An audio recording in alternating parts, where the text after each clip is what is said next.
E aí, dentro dessa conferência, dentro da conferência de Teherã, nós temos, então, esse propósito de libertação da França. E essa libertação da França ela vai ocorrer no famoso dia 6 de junho de 1944, que é o desembarque das tropas aliadas ali dentro do território do norte da França, na região da Normandia, tá?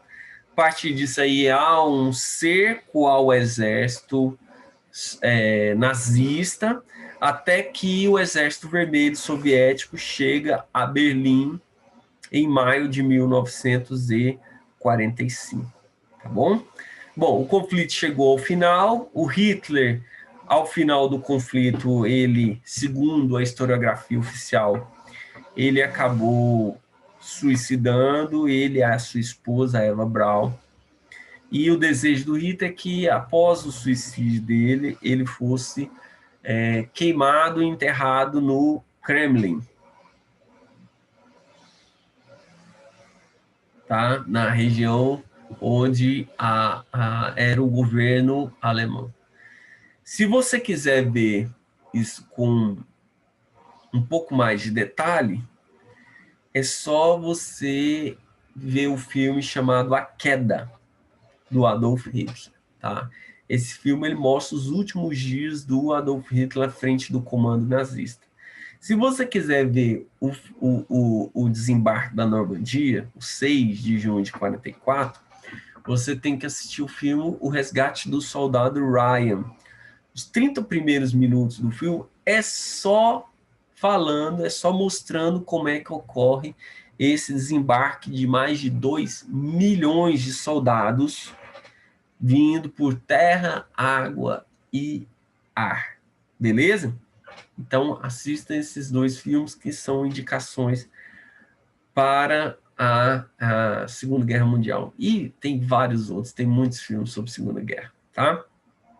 Bom, o fim do Terceiro Reich acontece em maio, só que a guerra não acaba, se estendendo até o ano de 1945, até o mês de agosto de 45. Lá entre os dias 6 e os dias 9, nos dias 6 e 9, os americanos colocarão fim à Segunda Guerra Mundial, mas de maneira muito radical, soltando as bombas nucleares de Hiroshima e Nagasaki, fazendo com que essas bombas levassem a um desastre territorial e social no Japão. Motivo dos americanos soltarem essas bombas, mesmo com os japoneses controlados. Primeiro, é uma resposta ao ataque de Pearl Harbor.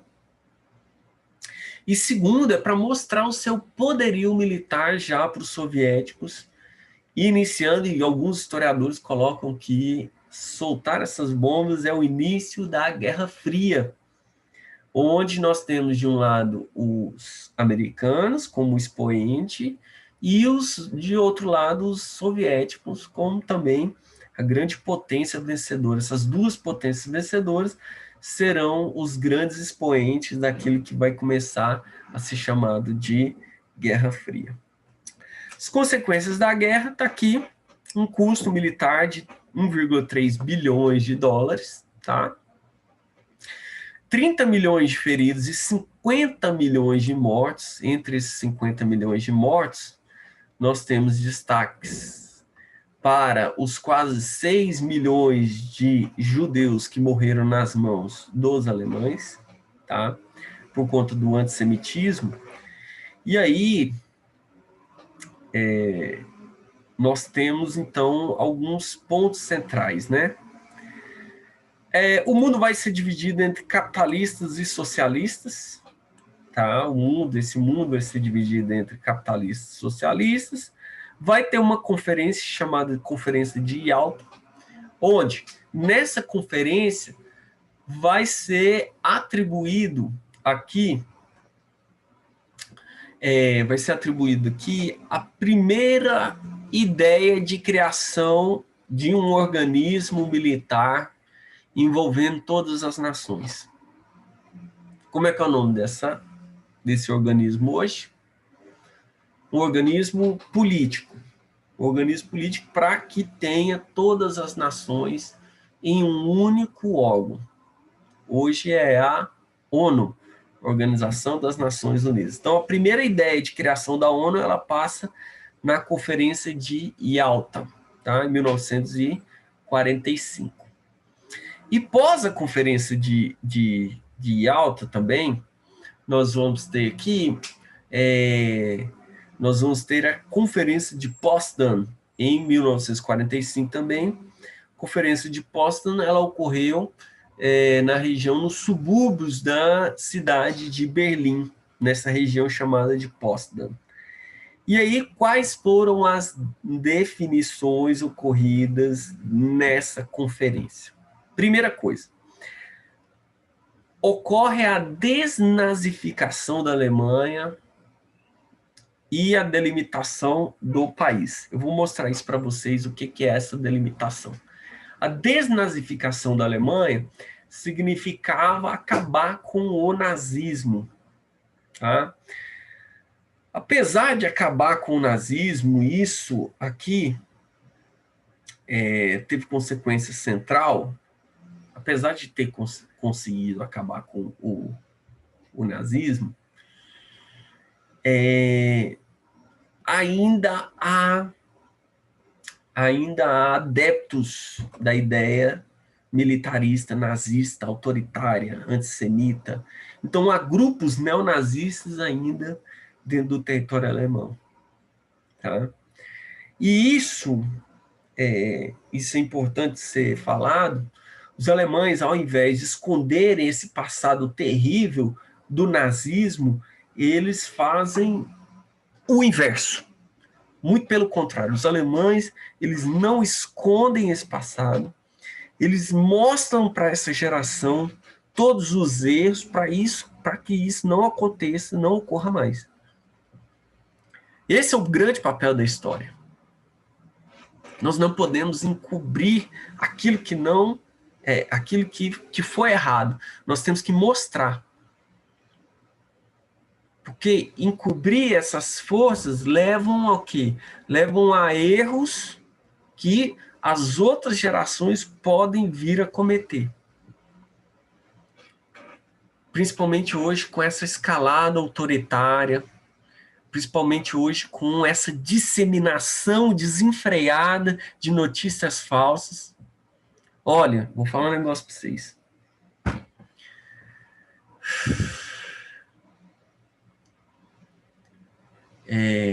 Tá cada vez mais difícil de conversar algum aspecto histórico com qualquer pessoa.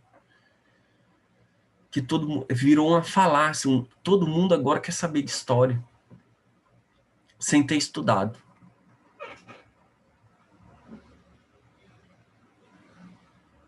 Entendeu? Então esse é um problemaço agora, principalmente na atual conjuntura. Porque todo mundo é dominado por vídeos, todo mundo é dominado por fake news, e todo mundo aceita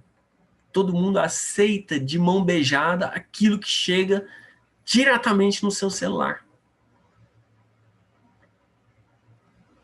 Como se aquilo ali fosse uma verdade que passou por um processo científico dentro da academia e falou, não, isso aqui realmente é verdade.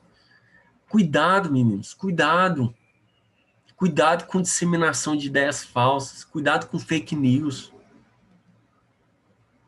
Cuidado, tome muito cuidado, que hoje eu recentemente teve um aluno meu que postou um stories de escola sem partido, colocou escola com partido, colocou lá PT, PS, PTB, colocou os partidos da esquerda como se esses partidos estivessem doutrinando, saindo. Aí ele fez uma alusão dos alunos caindo dentro de um moinho, eles saindo igual zumbis, e o nome desse moinho tá lá PT, PSP, PCdoB.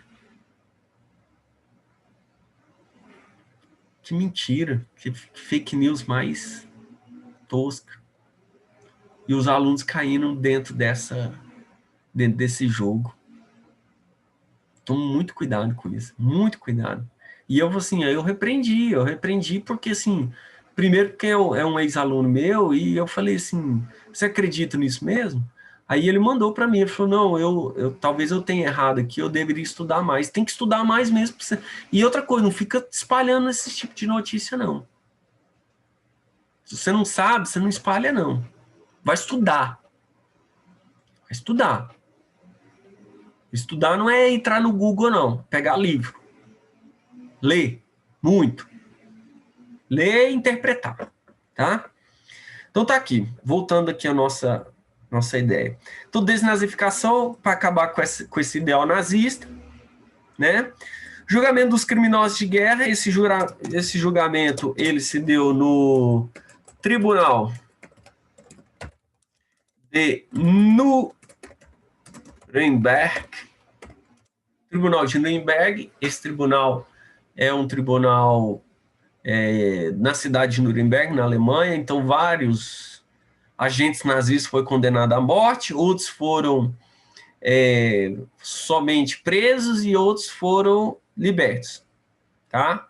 Então, o alto escalão, muitos deles morreram. Se você quiser ver, no finalzinho do filme Operação Valkyria, eles mostram os caras que foram, eles falam os caras que foram condenados. Tem o julgamento do Tribunal de Nuremberg, Operação Valkyria, que é o filme que mostra as tentativas de assassinato do Adolf Hitler, tá? Pelos próprios nazistas, tá? A gente acha que o nazismo era uma coisa só, tinha muita gente dentro do nazismo que queria acabar com esse poderio e assassinar o Adolf Hitler, tá? Bom, devolução do porto de Danzig, que é o corredor polonês para a Alemanha, que foi retirada lá no início do conflito, então os poloneses, além da sua independência, acabam tendo o porto de Danzig novamente a eles, tá? E a divisão da Alemanha na parte ocidental e na parte oriental. Sobre isso, eu tenho que tentar mostrar aqui para vocês rapidinho, que é... Deixa eu abrir aqui. Deixa eu tentar abrir aqui. Deixa eu ver. Tá aqui. Deixa eu abrir uma imagem aqui.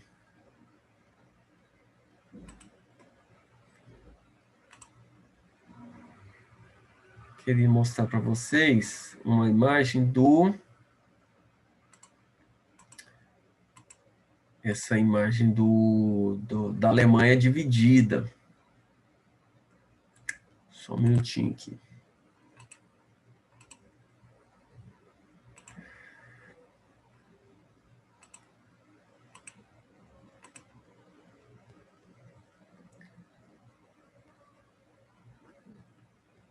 Tá aqui. Achei. Pronto. Beleza. Bom, aqui, ó, essa parte ocidental ficou dividida em 3 países. França, isso na Alemanha, tá? França, Inglaterra e Estados Unidos.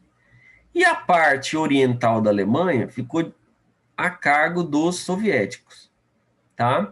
Então, a Alemanha dividida em 2 blocos. Eu tive a felicidade e a oportunidade ímpar, né, diante de tudo que acontece aí para nós brasileiros, eu tive a oportunidade de ter ido à Alemanha ano passado e eu conheci, e ano passado fez os 30 anos da queda do Muro de Berlim.